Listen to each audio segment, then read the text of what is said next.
ये एक सवाल है जो अक्सर मन में आता है। एक देवी जिन्हें लाखों करोड़ों लोग अपनी मां मानते हैं, पूजते हैं, उनका स्वरूप इतना भयंकर, इतना डरावना क्यों है?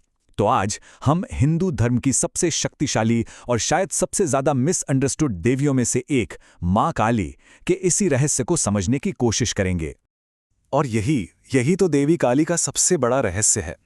खास तौर पर बंगाल में तो उनकी पूजा घर घर में होती है। तो चलिए आज उनके इस डरावने से दिखने वाले स्वरूप के पीछे जो गहरा दर्शन है, जो कहानियां हैं, उनको एक एक करके खोलते हैं। तो उनके उस उग्र रूप को समझने से पहले ना, ये समझना बहुत जरूरी है कि आखिर वो अपने भक्तों के लिए हैं कौन। वो सिर्फ एक देवी नहीं है, वो एक माँ है, एक रक्षक हैं, और कह सकते हैं कि वो परम शक्ति का ही स्वरूप हैं। देखिए, उनको अनगिनत नामों से पूजा जाता है, जैसे सिद्धेश्वरी, मतलब सिद्धियों की देवी, खासकर उन लोगों के लिए जो आध्यात्मिक शक्तियों की खोज में हैं। फिर एक नाम है करुणामयी, यानी करुणा से भरी हुई। ये नाम उनके माँ वाले दयालु रूप को दिखाता है। तो मतलब हर एक नाम उनके एक अलग ही पहलू को, एक अलग शक्ति को हमारे सामने रखता है। अच्छा, उनकी छवि के जो प्रतीक हैं उन पर तो हम आएंगे ही, लेकिन उससे पहले जरा ये देखते हैं कि आखिर उन्हें इतना क्यों पूजा जाता है। बात यह है कि जो प्राचीन तंत्र ग्रंथ हैं वो उनके भक्तों को बहुत ही शक्तिशाली वरदानों और आशीर्वादों का वादा करते हैं।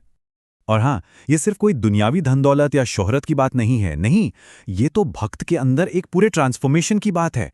एक ऐसा बदलाव जहां ज्ञान और समृद्धि हमेशा के लिए जीवन का हिस्सा बन जाते हैं। ग्रंथ तो यहां तक कहते हैं कि एक सच्चा भक्त वो खुद देवताओं जैसा बन जाता है, जैसे धन संपत्ति में कुबेर जैसा, तेज और चमक में सूर्य जैसा, शक्ति में पवन देव जैसा। सोचिए, ये तो एक तरह से पूरा स्पिरिचुअल और पर्सनल एम्पावरमेंट है। तो चलिए अब आते हैं उस सवाल पर जहां से हमने शुरू किया था। उनकी उस भयंकर छवि का क्या मतलब है? एक एक करके उनके रूप के उन हिस्सों को समझते हैं जिन्हें अक्सर लोग गलत समझ लेते हैं। अक्सर हम देखते हैं कि मां काली के पैरों के नीचे एक असुर है, रक्तबीज। लेकिन ये कोई बाहर का दुश्मन नहीं है, ये प्रतीक है हमारे अंदर के राक्षसों का, हमारा अहंकार, हमारा लालच, हमारा गुस्सा। तो जब वो उसे कुचलती हैं तो ये दरअसल इस बात का प्रतीक है कि हम सब अपने अंदर की इन बुराइयों पर जीत हासिल कर सकते हैं। और अब बात करते हैं उनके गले में मौजूद उस मुंड माला की, कटे हुए सिरों की माला। शायद ये उनके रूप का सबसे डरावना हिस्सा है।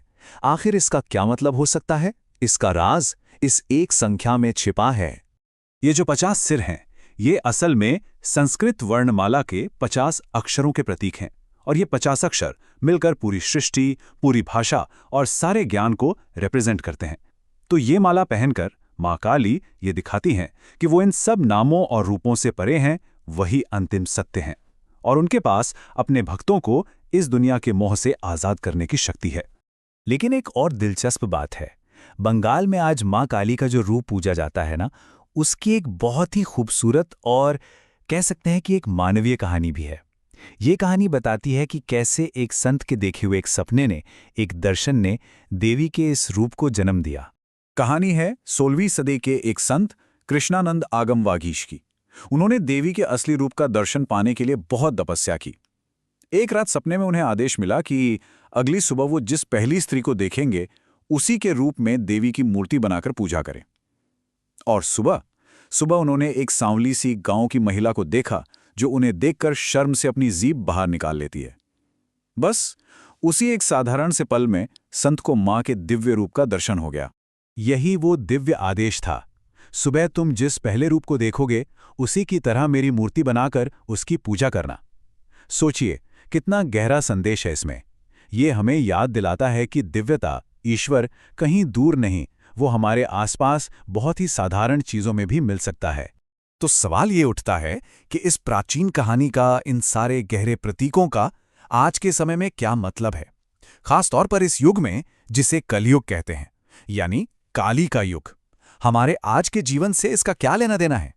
एक बहुत पुराना श्लोक है, नहीं काली समम विद्या, नहीं काले समम तपः। इसका मतलब है कि काली के बराबर ना कोई विद्या है, ना कोई तपस्या और ना ही कोई फल। यह श्लोक बताता है कि हर तरह के ज्ञान और आध्यात्मिक सफलता का जो अंतिम स्रोत है वो मां काली ही है। और यहीं से हम इस पूरी बात के सबसे ज़रूरी, सबसे खूबसूरत हिस्से पर पहुंचते हैं, वो संत और उस गांव की महिला की कहानी। वो हमें एक बहुत गहरा सबक सिखाती है। वो सिखाती है कि दिव्यता, ईश्वर का अंश हर इंसान में है, खास तौर पर हर स्त्री में। तो शायद देवी की सबसे सच्ची पूजा उन महिलाओं का सम्मान करने में ही है जिन्हें हम रोज अपनी जिंदगी में देखते हैं। ये एक ऐसा विचार है जो उस 16वीं सदी के दर्शन को सीधे आज हमारी जिंदगी से जोड़ देता है। जरा सोचिए, अगर दिव्यता एक गांव के रास्ते पर अचानक हुई एक मुलाकात में मिल सकती है, तो आज हमें वो कहाँ नहीं दिख सकती। शायद अगली बार जब हम किसी से मिलें तो उनमें भी उसी दिव्यता की एक झलक देखने की कोशिश करें।